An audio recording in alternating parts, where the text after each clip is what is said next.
It's May 19, and today in Philippine history, Elena Jurado was born in Sibonga, Cebu in 1901. She was the first Filipina actress in Hollywood.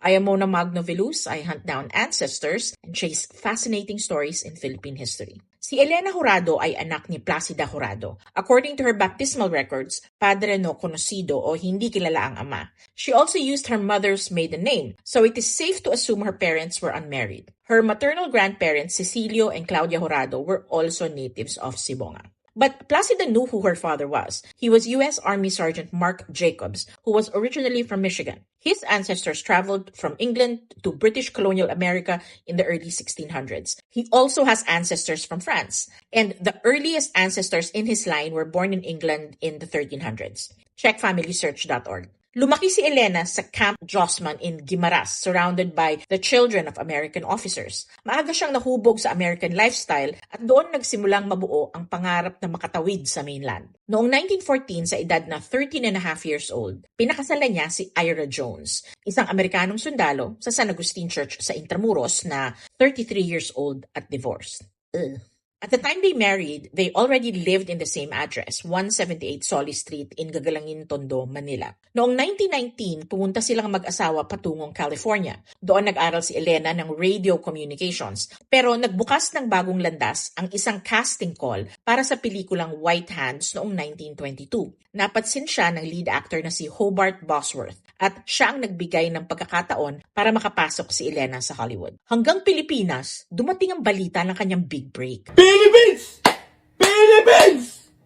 Woo! Kasunod nito, lumabas siya sa ilang silent films. The Ten Commandments in 1923, What Price Glory in 1926, A Girl in Every Port in 1928, at The Wedding March in 1928. Tinagurian siyang unang Filipina at Southeast Asian actress sa Hollywood. Hindi naging madali ang kanyang journey. Hollywood noong 1920s ay puno ng racial stereotypes. Yung roles niya either mayuming binibini or a brothel worker. Elena had to navigate these at sa kanyang mga performances, ipinakita niya na Asian actors could bring depth and dignity sa kanilang mga roles. Nagkaroon din siya ng setbacks. Noong 1923, nagsampa siya ng kaso laban sa Motion Picture Utility Corporation dahil sa hindi nabayarang bayarin para sa mga pelikulang dapat gawin sa Pilipinas. Dismissed ang kaso pero ipinakita nito ang kanyang tapang. She was ahead of her time, fighting for her rights as an artist. In 1930, the magazine Graphic published a story about Filipinos working in Hollywood. Elena Jurado was joined by Juan Torrena, Rafael Navarro, Lolita Soli, and Vicente Gonzalez. Sa personal na buhay, naghiwalay sila ni Ira Jones. She married a mechanic, Andrew James Wingate, in 1939. The 1950 census showed that her husband was 2 years younger than she was.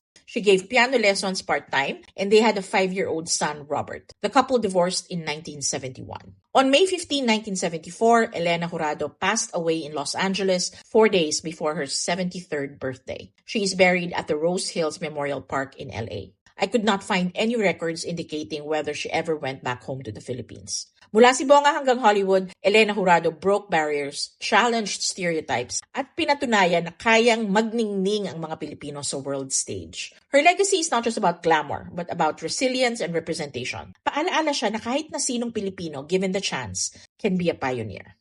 O diba? Meow meow.